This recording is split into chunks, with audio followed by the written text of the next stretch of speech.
మాట్లాడి కార్డు ఇస్తుందా చెప్పేసి వెంకటేష్ చెప్పినట్టు చేస్తున్నారా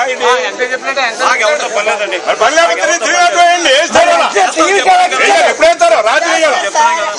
రాత్రి వేయాలి మీరు రాత్రి వేయాలి మీరు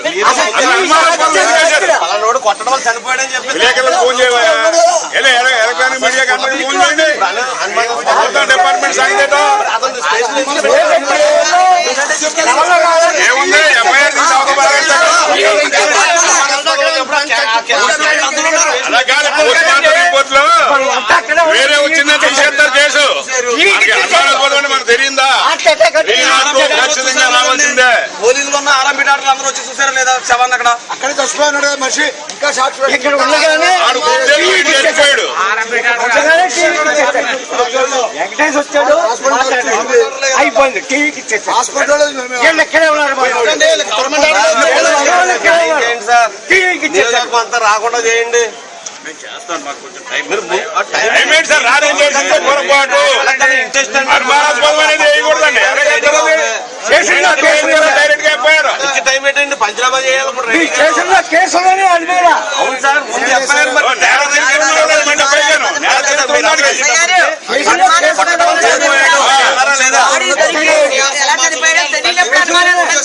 ఎదురుగుండా కొట్టి కూర్చున్నట్టు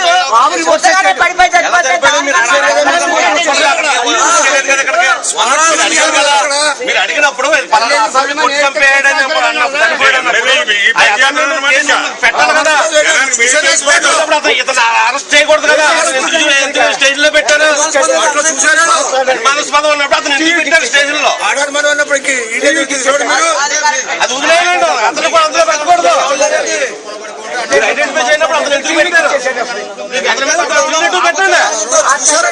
చూశారు వాళ్ళ తెలుసు అరుగు మీద కూర్చున్న తర్వాత అంటే ఇక్కడ నుంచి అక్కడికి వెళ్ళి చచ్చిపోతే అది అనుమానాస్పదం ఏంటి ఎఫ్ఐఆర్ 302 వేసినప్పుడు మాట్లాడండి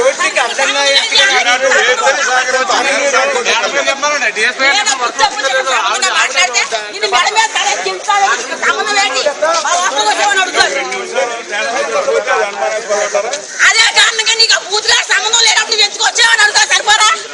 ఈ నాయకుడు మార్చకపోతే మా పని మేము చేసుకుంటా ఉన్నా నేను కూడా లా చదువుకున్నాను సార్. అంటే నేను చెప్పేది ఒకటండి, ఇప్పుడు ఎక్కడైనా ఒక ఇన్సిడెంట్ నేనే ఇప్పుడు ఏ జరిగినా 2 ఇద్దరు దొరుకుతారండి, చనిపోతే ఆ రోజు ఏం చేసేస్తారండి, నాకు వేస్తారా లేదా తర్వాత ఒకసారి ఆగండి చెప్తారు. 509, 506 క్రిమినల్ ఇంటిమిడేషన్ యూటీజింగ్ కింద కట్టారు కంప్లైంట్. దాని మీద యాక్షన్ తీసుకున్నారు, పెండింగ్ లో ఉంది. అంటే మా వాళ్ళు మాత్రం ఇమీడియట్ గా అరెస్ట్ చూపించేసేసి లోపడేసేసి ఏంటంటే ఒక లేడీ సర్పంచ్ ఆడదాన్ని కూడా మర్చిపోయి మగవాడు మట్టు కొడితే ఆ కేసులో మీరు చేసిన న్యాయం ఏంటండి?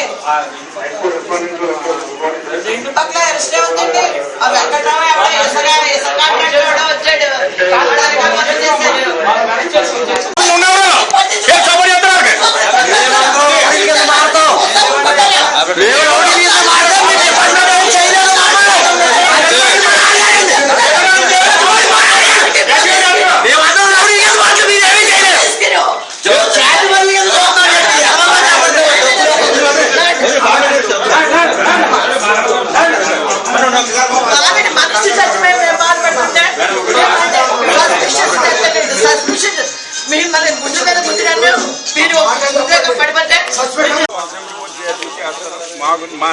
కాదు అనుమానాస్పదం ఖచ్చితంగా డౌట్ఫుల్ ఎవడో చంపాడు ఏదో వంద మిస్టేక్